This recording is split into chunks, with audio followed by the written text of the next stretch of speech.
ನಾಗನಹಳ್ಳಿ ಶಿಡ್ಲಘಟ್ಟ ನಗರಸಭೆ ಪೌರಾಯುಕ್ತೆ ಅಮೃತಾ ಗೌಡ ಪ್ರಾಣ ಬೆದರಿಕೆ ಪ್ರಕರಣ. ಕಾಂಗ್ರೆಸ್ ಮುಖಂಡ ರಾಜೀವ್ ಗೌಡನಿಂದ ಪ್ರಾಣ ಬೆದರಿಕೆ. VK18 ನ್ಯೂಸ್ ಕನ್ನಡಗೆ ಕಾಂಗ್ರೆಸ್ ಮುಖಂಡ ಆಂಜಿನಪ್ಪ ಪುಟ್ಟು ಪ್ರತಿಕ್ರಿಯೆ. ರಾಜೀವ್ ಗೌಡ ಈ ರೀತಿ ಪ್ರಾಣ ಬೆದರಿಕೆ ಹಾಕಿರೋದು ತಪ್ಪು. ಹಲೋ ಮೇಡಮ್, ಅದು ಬ್ಯಾನರ್ ಬಿಚ್ಚಕ್ಕೆ ಹೇಳಿದ್ರಾ? ಇಲ್ಲ ಸರ್, ಅದು ಒಂದ್ ಬ್ಯಾನರು ಆ ರೋಡ್ ಕೋಟೆದಲ್ಲಿ ಮಧ್ಯದಲ್ಲಿ ಹಾಕ್ಬಿಟ್ಟಿದ್ರಂತೆ.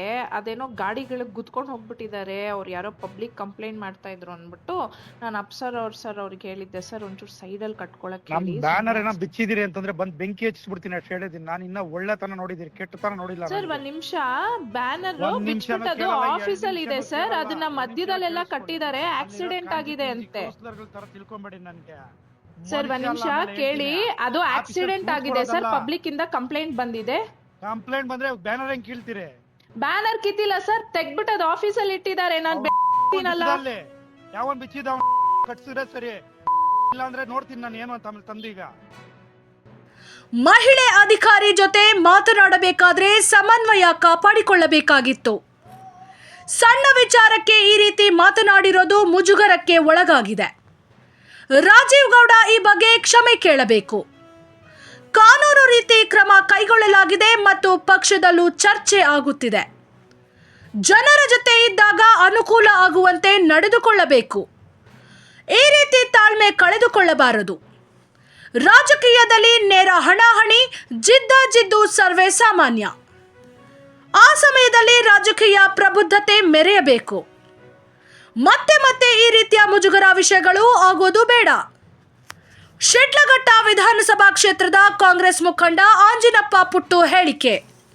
ಹೇಳಿ ಸರ್, ಅಂದ್ರೆ ಇವಾಗ ಶಿಡ್ಲಘಟ್ಟ ವಿಧಾನಸಭಾ ಕ್ಷೇತ್ರದಲ್ಲಿ ಆಗ್ತಾ ಇದೆ, ಮಹಿಳಾಧಿಕಾರಿ ಪ್ರಾಣ ಬೆದರಿಕೆ ವಿಧಾನಸಭಾ ಕ್ಷೇತ್ರದಲ್ಲಿ ದೊಡ್ಡ ಮಟ್ಟಕ್ಕೆ ನಾಯಕ ಆಗಿದೆ. ಇದ್ರ ಬಗ್ಗೆ ಮೊದಲು ಕಳೆದ ಚುನಾವಣೆಯಲ್ಲಿ 2018ರಲ್ಲಿ ಕಾಂಗ್ರೆಸ್ ಪಕ್ಷದ ಅಭ್ಯರ್ಥಿಗಳಾಗಿ ರಾಜೀವ್ ಗೌಡ್ರು ಇದ್ರು. ನಮಗೆ ಟಿಕೆಟ್ ಸಿಗಲಿಲ್ಲ ಅಂತೇಳಿ ನಾವು ನೋವಿಂದ ಬಂಡಾಯ ಎದ್ದು ಇಂಡಿಪೆಂಡೆಂಟ್ ಆಗಿ ನಾವು ಸ್ಪರ್ಧೆ ಮಾಡಿದ್ವಿ. JDS ಅಲ್ಲಿ ಗೆಲ್ಲಂಥದ್ದಾಯಿತು. ಅಲ್ಲಿ ರಾಜೀವ್ ಗೌಡರು 3ನೇ ಸ್ಥಾನಕ್ಕೆ ಬಂದರು. ನಮಗೆ ಜನ ಆಶೀರ್ವಾದದಿಂದ 2ನೇ ಸ್ಥಾನ ಅವಕಾಶ ಮಾಡಿಕೊಟ್ರು. ತದನಂತರ ನಮ್ಮ ಕೆಲಸಗಳು ಸಾರ್ವಜನಿಕ ಬದುಕಿನಲ್ಲಿ ನಾವು ಸದಾ ಕೆಲಸ ಮಾಡ್ಕೊಂಡು ಓಡಾಡ್ತಾ ಇರೋಂಥದ್ದು ನಾವು ನೋಡ್ತಾ ಇದ್ವಿ. ಇತ್ತೀಚಿನ 2-3 ದಿನಗಳ ಬೆಳವಣಿಗೆ ನೋಡಿದಾಗ ಬಹಳಷ್ಟು ನಮ್ಮ ಕ್ಷೇತ್ರದ ಬಗ್ಗೆ ಚರ್ಚೆ ಆಗ್ತಾ ಇರೋಂಥದ್ದು, ಮಹಿಳಾಧಿಕಾರಿ ನೋವಿನಿಂದ ಮಾತಾಡ್ತಾ ಇರೋಂಥದ್ದು ಬಹಳ ನೋವು ತಂದಿದೆ. ಮತ್ತೆ ಸಾಕಷ್ಟು ಮುಜುಗರನೂ ಸಹ ಆಗಿರೋಂಥದ್ದು. ಯಾರೇ ಆಗ್ಲಿ, ಒಬ್ಬ ಮಹಿಳಾ ಅಧಿಕಾರಿ ಆಗ್ಲಿ ಒಬ್ಬ ಅಧಿಕಾರಿಗಳ ಜೊತೆ ಮಾತಾಡ್ಬೇಕಾದಾಗ ನಾವು ಬಹಳಷ್ಟು ತಾಳ್ಮೆ ಸಹನೆನ ಇಟ್ಕೊಬೇಕು. ಅದನ್ನ ಕಳ್ಕೊಂಡ್ರೆ ಈ ರೀತಿಯಾದಂಥ ವಾತಾವರಣ ಸೃಷ್ಟಿಯಾಗೋದಕ್ಕೆ ಇವತ್ತಿನ ದಿನ ನಿದರ್ಶನ. ರಾಜೀವ್ ಗೌಡ್ರು ಮಾತಾಡಿರೋಂಥದ್ದು ಅದನ್ನ ಯಾರೂ ಒಪ್ಪಂಥದ್ದಿಲ್ಲ. ಒಬ್ಬ ಮಹಿಳಾ ಅಧಿಕಾರಿಗೆ, ಅದರಲ್ಲೂ ಒಬ್ಬ ನಗರ ಆಯುಕ್ತರವರು ತನ್ನ ಸಮಸ್ಯೆ ಏನಿದ್ರು ಸಹ ಮಾತಾಡಿಕೊಂಡು ಅದಕ್ಕೆ ಪರಿಹಾರ ಕಂಡುಕೊಳ್ಳೋದಕ್ಕೆ ಅವಕಾಶಗಳಿತ್ತು. ಅದು ಸಹ ಈಗ ಇವೆಲ್ಲ ನಡೆದೋಗಿರೋದ್ರಿಂದ ಆಯುಕ್ತರ ವಿಚಾರವಾಗಿ ತಾವು ಏನೆಲ್ಲ ಮಾತಾಡಿದ್ರೆ ಅದ್ರ ವಿಚಾರವಾಗಿ ಒಂದು ಕ್ಷಮೆ ಕೇಳುವಂಥದ್ದಾಗಿ ಅದು ನಮಗೆ ಶ್ರೇಯಸ್ಸು ಅಂತ ನನ್ನ ಭಾವನೆ. ಈಗಾಗಲೇ ಕ್ಷಮೆ ಯಾಚನೆ ಮಾಡಿದ್ದಾರೆ. ಅವ್ರ ವಿರುದ್ಧ ಏನಂತಂದ್ರೆ ಶಿಡ್ಲಘಟ್ಟ ನಗರ ಪೊಲೀಸರು FIR ದಾಖಲಾಗಿದೆ. ಈಗ ರಾಜೀವ್ ಗೌಡ್ ಈಗಾಗಲೇ ಕ್ಷಮೆ ಕೇಳಿರೋದ್ರಿಂದ ಒಂದು ರೀತಿ ಅವರು ತಮ್ಮ ಮಾತಿನ ಬಗ್ಗೆ ತಪ್ಪನ್ನ ಕಂಡ್ಕೊಂಡು ಒಂದು ಕ್ಷಮೆ ಕೇಳಿದಂಥದ್ದು ಒಂದು ಒಳ್ಳೆ ಬೆಳವಣಿಗೆ. ಮತ್ತೆ ಕಾನೂನು ಎಲ್ರಿಗೂ ಒಂದೇ. ಕಾನೂನು ವಿಚಾರವಾಗಿ ಏನೆಲ್ಲ ಪ್ರಯತ್ನಗಳು ಸಾಗಿರ್ತವೆ ಅದಕ್ಕೆ ಕಾನೂನೇ ಉತ್ತರ ಕೊಡ್ಬೇಕಾಗ್ತದೆ.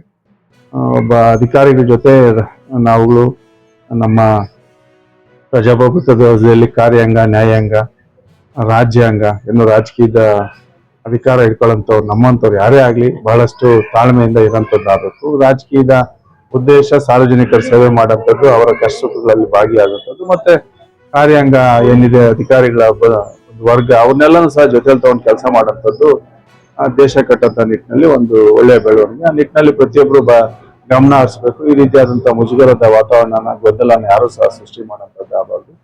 ಮತ್ತೆ ಬೆಂಕಿ ಹಾಕ್ತಿವಿ, ದಂಗೆ ಏಳಿಸ್ತೀವಿ ಅನ್ನೋಂಥದ್ದು ಇವೆಲ್ಲ ಒಂದು ಪ್ರಚೋದನೆ ಆದಂತ ಹೇಳಿಕೆಗಳು. ರಾಜಕಾರಣಿ ಆಗ್ಬೇಕಂತ ಬಂದಂತವ್ರು ನಮ್ಮಂತವ್ರ ಬಾಯಲ್ಲಿ ಇವೆಲ್ಲ ಬರಬಾರ್ದು ಅಂತೇಳಿ ನನ್ನ ವೈಯಕ್ತಿಕ ಅಭಿಪ್ರಾಯ. ಆ ನಿಟ್ಟಿನಲ್ಲಿ ಈಗಾಗಲೇ ಸರ್ಕಾರನೂ ಸಹ ಒಂದೆಜ್ಜೆ ಮುಂದೆ ಹೋಗಿ ಪ್ರಚೋದನಕಾರಿಯಾದಂತ ವಾತಾವರಣ ಸೃಷ್ಟಿ ಮಾಡಬಾರ್ದು ಈ ರಾಜ್ಯದಲ್ಲಿ. ಯಾರೇ ಮಾತಾಡಬೇಕಾದ್ರೂ ಅದನ್ನ ಒಂದು ಲಯ ಇರಬೇಕು, ಒಂದು ತಾಳ್ಮೆ, ಸಹನೆ, ಪ್ರಜಾಪ್ರಭುತ್ವ ಉಳಿಯುವಂತ ನಿಟ್ಟಿನಲ್ಲಿ ಮಾತಾಡ್ಬೇಕು ಅನ್ನೋ ಒಂದು ಕಾಯ್ದೆನೂ ಸಹ ತರ್ತಾ ಇರೋಂಥ ನಿಟ್ಟಿನಲ್ಲಿ ಇವೆಲ್ಲನೂ ಬೆಳವಣಿಗೆಗಳು ನಾವು ಅರ್ಥ ಮಾಡ್ಕೊಬೇಕು. ಭವಿಷ್ಯದ ಜನಸೇವೆ ಮಾಡೋಂಥವ್ರು ಬಹಳಷ್ಟು ಅರಿವಿರಬೇಕು, ಒಂದು ರಾಜಕೀಯದ ಜ್ಞಾನ, ಒಂದು ಸಾರ್ವಜನಿಕರ ಒಂದು ಶ್ರೇಯಾಭಿವೃದ್ಧಿ ಮತ್ತೆ ಅನುಭವ ಇವೆಲ್ಲ ಸಹ ಬಹಳ ಮುಖ್ಯವಾಗ್ತದೆ ಅನ್ನೋದು ನನ್ನ ಅಭಿಪ್ರಾಯ. ಆ ನಿಟ್ಟಿನಲ್ಲಿ ಶಿಡ್ಲಘಟ್ಟಕ್ಕೆ ಉಜ್ವಲವಾದಂಥ ಭವಿಷ್ಯ ಸೃಷ್ಟಿಯಾಗಬೇಕು ಮುಂದಿನ ದಿನಗಳಲ್ಲಿ. ಈ ಗೊಂದಲಗಳೆಲ್ಲ ಶೀಘ್ರವಾಗಿ ನಿವಾರಣೆ ಆಗಲಿ. ನನ್ನ ತಾಯಿ ನಗರ ಆಯುಕ್ತರಿಗೂ ನೋವಾಗಿರೋಂಥದ್ದು ಬಹಳ ನಮಗೂ ಸಹ ನೋವು ತಂದಿದೆ. ನಿಟ್ಟಿನಲ್ಲಿ ಅವ್ರಿಗೂ ಸಹ ಧೈರ್ಯ ತಗೊಂಡು ಕೆಲಸನ ಮುಂದುವರಿಸುವಂಥದ್ದಾಗಬೇಕು.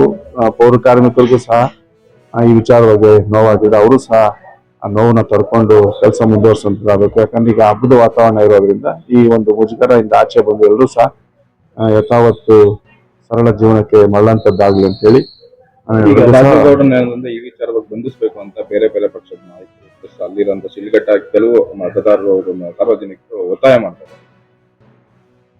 ನೋಡಿ, ಇದು ಕಾನೂನು ಬಿಟ್ಟಂತ ವಿಚಾರ. ಆ ವಿಚಾರದಲ್ಲಿ ನಾವು ಪ್ರತಿಕ್ರಿಯಿಸಕ್ ಹೋಗೋದಿಲ್ಲ. ಕಾನೂನು ಮತ್ತೆ ವ್ಯವಸ್ಥೆ ಏನಿದೆ ಅದು ಅದ್ರ ಕೆಲಸ ಅದ್ ಮಾಡ್ತದೆ. ಹಂಗಾಗಿ ಏನಾಗ್ತದೆ ಅಂತ ನೋಡೋಣ. ಅಂದ್ರೆ ಈಗ ಏನಂತಂದ್ರೆ FIR ದಾಖಲಾಗಿದೆ, ಅವ್ರು ಬಂಧಿಸಬೇಕು ಅಂತಿದೆ. ಇನ್ನೊಂದ್ ಕಡೆ ಇವರು ಏನಂತಂದ್ರೆ ಅಪ್ಸ್ಟ್ಯಾಂಡಿಂಗ್ ಆಗಿರೋದು, ಕಾನೂನು ಎದುರಿಸಬೇಕಾಗಿರೋದು ಈ ಸಮಯದಲ್ಲಿ ಅಗತ್ಯ. ಅವರು ಏನಂತಂದ್ರೆ ತಲೆ ಮಾಡಿಸ್ಕೊಂಡಿದ್ದಾರೆ ಅನ್ನೋದು ವಿಚಾರ ಬರ್ತಾ ಇದೆ. ಇದ್ರ ಬಗ್ಗೆ ಇಲ್ಲ, ಈಗಾಗಲೇ ಬಂದು ರಾಜೀವ್ ಗೌಡರು ಸಹ ಆಯುಕ್ತರ ವಿಚಾರವಾಗಿ ಏನೆಲ್ಲ ಮಾತಾಡಿದ್ದೀವಿ ಅದರ ಬಗ್ಗೆ ಒಂದು ಸ್ಪಷ್ಟೀಕರಣ ಕೊಟ್ಟು ಒಂದು ಕ್ಷಮೆನ ಕೇಳಿರೋಂಥದ್ದನ್ನ ನಾವು ನೋಡಿರ್ತೀವಿ.